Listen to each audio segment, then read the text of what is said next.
You are the chosen one, Bottoms. It was said that you were supposed to destroy the Sith, not join them. Bring balance to the Force, not leave it in darkness. Oh, I hate you. You are my brother, Bottoms. I loved you.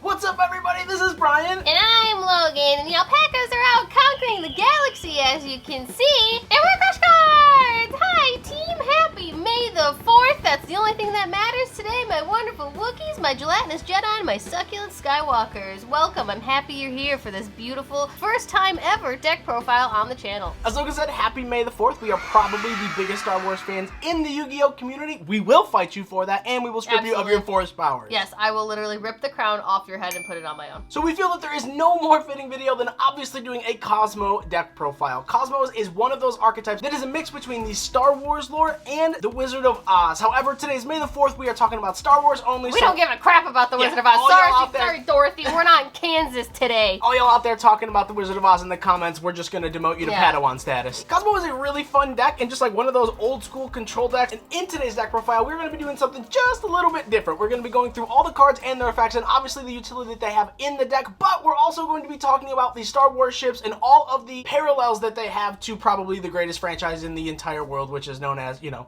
Star Wars. I mean, you're basically getting like a deck profile and a very small baby lore. 2 for the price of 1. Wow. So with all that out of the way, if you guys are not already a subscriber, feel free to go down and hit that subscribe button, throw this video a like, and put in the comment section down below, are you Team Jedi or Team Sith? Or just put anything Star Wars related. I just want to know. We can all geek out together. Who's watching The Bad Batch or who has seen The Bad Batch already? We also have an Instagram. It's at CrushCardsYGO. We're on there all the time. I'm actually doing a Ghost from the Past box giveaway this week, so if you want to win a free box of Ghost from the Past, feel free to head over to the Instagram, links in the description. We also have a super wholesome Discord community. It's absolutely bopping. Feel free to go hang out if you want to participate in a whole bunch of tourneys all week, remote duel tourneys as well, and just make some new friends. And then last but not least, if you want to further support the channel, we have a Patreon. It's a new month, which means you have all month to sign up, see side decks, see bloopers, and get in on all the cool stuff. We have merch, remote duel sessions with us, you name it, it's in there. I highly recommend checking it out, but if not, that's okay. We're just happy you're here to go on this nerdy journey with us. With that being said, kick off your ruby slippers and strap on your lightsabers, friends. We're going into space. Hyperspace.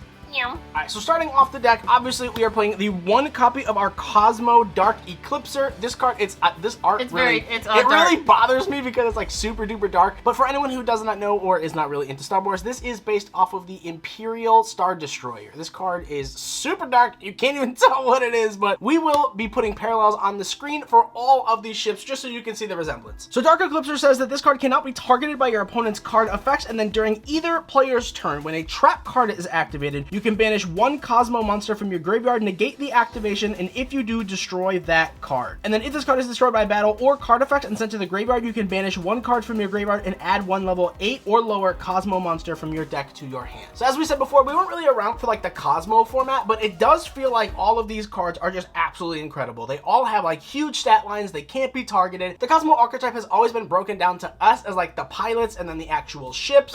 The little ones tag out into the big ones, and then the big ones can go and fetch the pilots as well. It's kind of like Dragon Maids, before Dragon Maids ever existed. Ooh, that's really, yeah, you're not wrong. I know, look at me using my brain. Who would have thought? And then obviously the big boss daddy of the entire deck is 3 copies of Cosmo Dark Destroyer. We want to give a huge shout out to our friend Quentin for allowing us to borrow this deck. The majority of these cards are his. We don't have this card secret rare, but looking at it, this is 1000% a card that we need. It's a pretty card. So Quentin, we love you, buddy. Happy May the 4th. But Dark Destroyer says that if this card is normal or special summon, you can target one monster on the field and destroy it. It's good to note that that is one monster on the field, not just your opponent's. And just like the majority of the other Cosmo ships, this card cannot be targeted by your opponent's card effects, and if this card is destroyed by battle and or card effects and sent to the graveyard, you can banish this card from your graveyard, special summon one level 7 or lower Cosmo monster from your deck. Wow, that's a really good card. They literally all just float. It's ridiculous. It's got targeting protection, it destroys stuff, it specials from the deck. It's absolutely, I mean, they're like spaceships. They float. They're like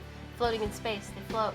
Wow. And for all my Star Wars friends, this is actually one that I didn't know and I had to look up. It's the only one because it doesn't bear a striking resemblance. But this is Darth Maul's Sith Infiltrator. We'll put it once again on the screen over here so you guys can see it. I don't really see the striking resemblance, especially because like I feel like they didn't get the coloration right, but like once again, huge Star Wars nerd over here. I know that they kind of went and did like the mix of the Wizard of Oz and Star Wars. I kind of wish they did 2 Star Wars archetypes, like a light side and a dark side, but you know, I guess that's later on down the road. I just find it weird, like why Darth Maul? Like why didn't, I don't know, it's just a weird ship to choose, I guess. But I mean, sure, whatever. Moving on. And then we are playing the 1 copy of our Cosmo Forerunner. Wow, that's hard to look at. AKA Ew. our Millennium Falcon. I know Hot this gold rare. looks nothing like the Millennium Falcon. It's got like 4 little X-Wing. I don't know, they like took the Millennium Falcon and the X-Wing and then they put it in one, which is weird because this is like rough. the actual like X-Wing or like even like a little clone fighter, but still.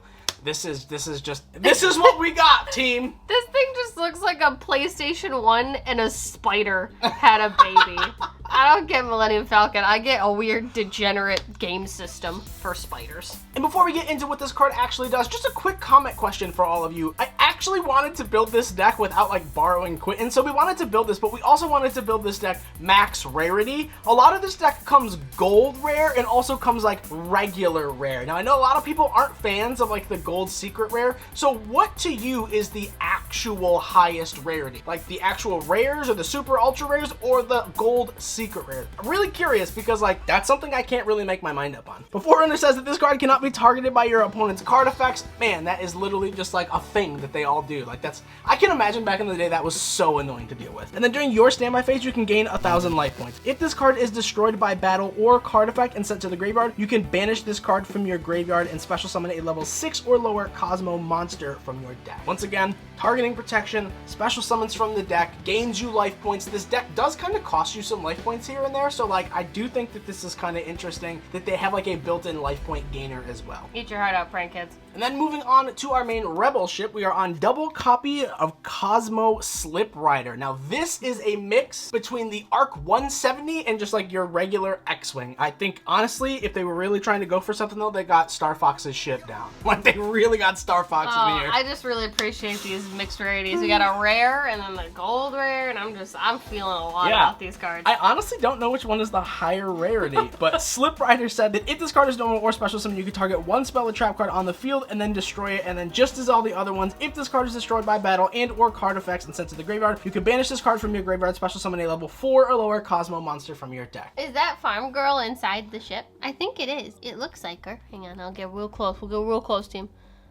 Okay, maybe not that close, but I think it's her in the ship. It might be. I'm pretty sure, because she's sure. like our Luke, isn't she? Yeah, supposedly. She's Rey. Oh, Lord. Oh, Rey Skywalker. And just a heads up, this isn't really a budget profile. We're not really playing pure budget? Cosmo, but we are playing double versions of Cosmo Dark Lady. Is she like the Darth Vader of this She situation? is, unfortunately, the Darth Vader. Yeah, Wow. we're not going to really talk about like Darth the characters Muti. because the characters really kind of go more into like the Wizard of Oz Nah, lore, I and we get- don't care about I that. get some Darth Muti vibes from her. Yeah, kinda, but anyways. Quick effect, you can banish this card, special summon 1 at level 6 or higher Cosmo monster from your hand. This just allows you to unbrick anything that's in your hand, get it out onto the field, and like this, honestly, every time I played this deck when we were first learning the game, this was like the card that felt like once it hit the field and resolved, you kind of just started to lose. And then another effect is once per turn when another monster's effect is activated, quick effect, you can pay 1,000 life points, negate the activation if you do destroy that monster. Yeah, this card's nuts. And I mean, I guess when you have a card that lets you gain, it doesn't really matter. Yeah, and like, this what's card's 1,000 nuts. life points when you can just get rid of something? And like for what it's worth, all of these monsters kind of tag out into the big ships, or like the bigger monsters just put game on board anyways. All right, Darth Mommy, that was her. Thanks for coming along. We love you, sister. And then for our pair of best boys, we are playing triple copies of Cosmo Tin Can and the 1 copy of Cosmo Straw Man. Golly, who could these be? Not possibly R2-D2 and C-3PO. Wow, you're so smart. Such innovative ways of creativity here. Jeez, why didn't they just name him Cosmo Beep Boop Bop? Like, Tin Can says, quick effect, you can banish this card, special summon 1 level 2 or higher Cosmo monster from your hand, and then once per turn during the end phase, you can pay 500 life points, reveal 3 Cosmo cards with different names from your deck. Your opponent randomly picks one and you add it to your hand. This is your main play starter of the deck. And what I really like about this is that it banishes for cost, so you can't really like like interact with this a lot unless you have certain hand traps. And then Cosmo's Straw Man says, during either player's turn, you can banish this card and special summon one level 3 or higher Cosmo monster from your hand. And then once per turn, you can pay 500 life points, target one of your banished Cosmo monsters, special summon it, but its effects are negated. Also, destroy it during the end phase. So that's really good because it like gets all of your Cosmo effects triggering, because even though its effects are negated on field, once it's destroyed and hits the graveyard, you get that effect. That's so ridiculous. yeah, I think this is just like a really, really cool old school deck. Like this deck seemed like back in the day it was almost unstoppable. I also find it insane that these are E-Telly targets. Like, I mean, spoiler alert, we're playing E-Telly.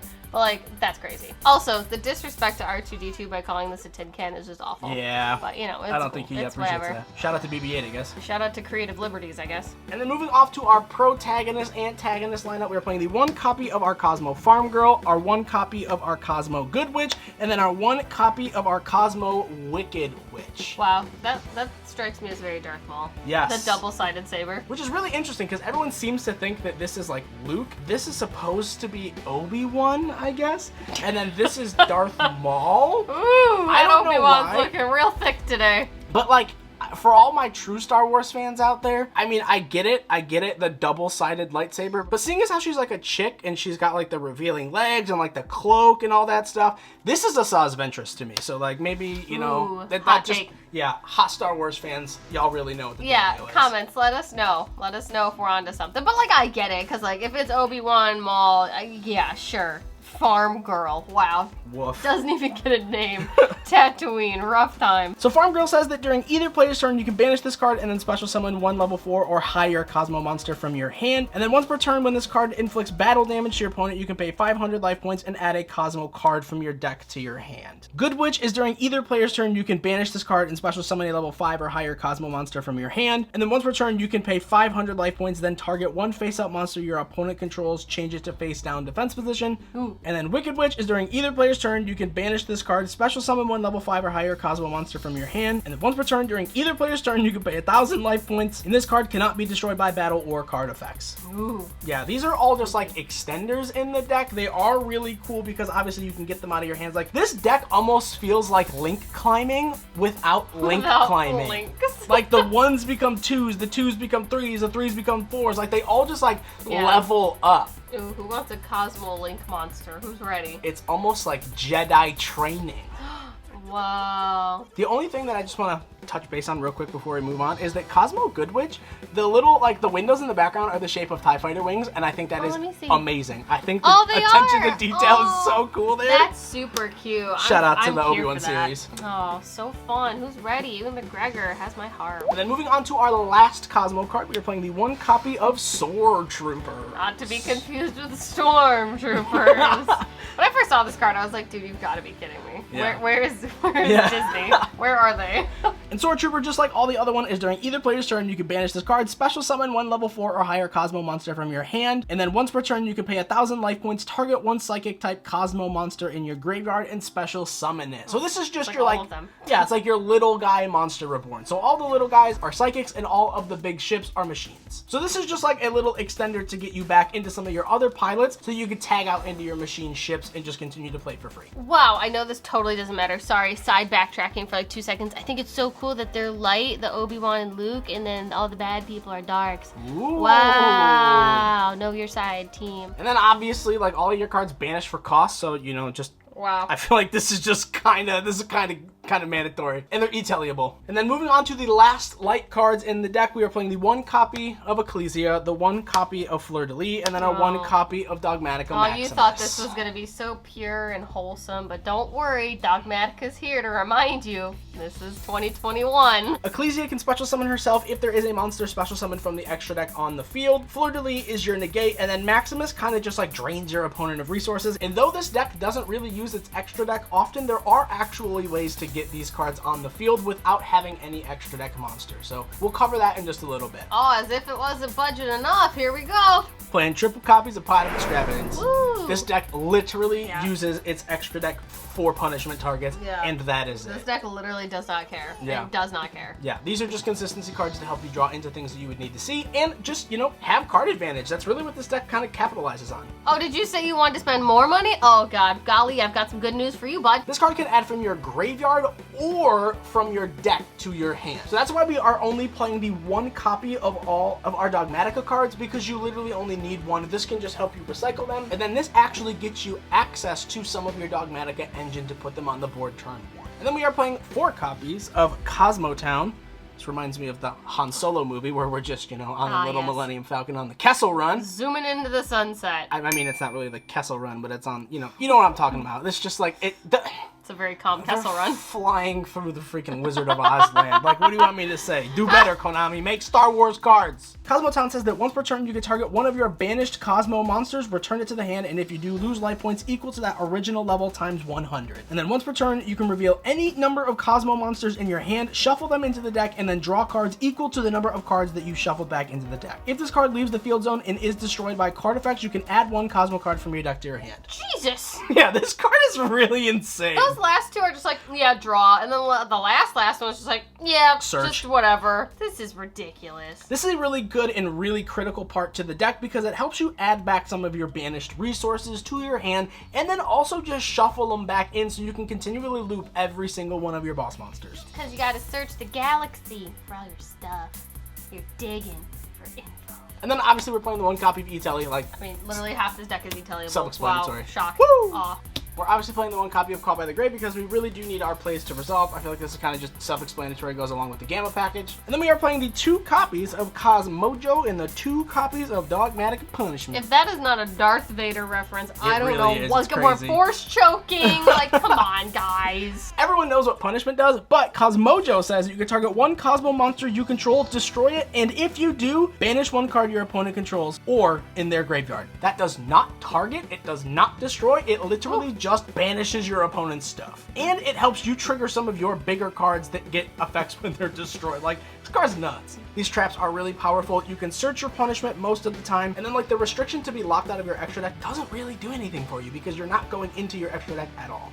Wow. Moving on to the extra deck. For our links, we are playing the 1 copy of El Mirage, literally never comes up, the 1 copy of Phoenix, literally never comes up, the 1 copy of Cerberus, literally never comes up, and then the 1 copy of Unicorn. Wow. These are literally just like extra targets. They're there if you need them, but you've never really used these cards. Moving on to our fusions. And then we are on double copies of Titaniclad, the Ash Dragon. This card has 1 relevant effect though, and it says that during the end phase, if this card is in your graveyard because it was sent there this turn, you can add to your hand or special summon 1 Dogmatika monster from your deck. So if you send this off of your Nadir Servant, you can search either your Fleur-de-Lis or your Maximus, or if you really want, you can search your Ecclesia, but at the end phase, this can actually trigger to bring out Ecclesia, making that Fleur-de-Lis that you searched live. This card is just a must-have. Like, this card is insane. And then we are on double copies of Fossil Warrior Skull King. What? This card says that you can banish this card from your graveyard, target 1 monster on the field, and destroy it. Literally just a Nadir Servant target. I see now. I was like, I'm sorry. Speaking of fusion monsters that destroy, Oh, I bet you feel a dance party. Do you guys feel like dancing? woo! Triple copies of Man, Ventus. We're dancing in space. And then rounding out for our Extrav package, we're only 1 copy of our Cyframe Lord Omega, and then our 3 copies of Wind Pegasus at Ignister. So typically here, we will be actually moving into a test hand section of the deck. However, because it is May the 4th, we are getting up super duper early to go hang out at the Lego store because, you know, your boy over here is a little bit of a nerd and we got to get some of those sneak peek promos at open. So Tune in for a live stream tonight. We'll probably stream us building stuff. once again, we hope you enjoyed this. Happy May the 4th. If you are interested in test hands and or even in maybe like some live duels with this, let us know in the comment section down below and we could potentially put that up for y'all. Yeah, but we hope you guys have a wonderful May the 4th. We're big Star Wars fans. We hope you are too. If you ever want to talk about Star Wars, we're the people for you. Join the sub squad. Make sure you've subscribed to the channel. Hit the notification bell. All of our links are in the description box down below. We love you. You matter. Yum num, my friends. Yum yum. Bye. Happy May the 4th. Everything's fine. Nothing to see here.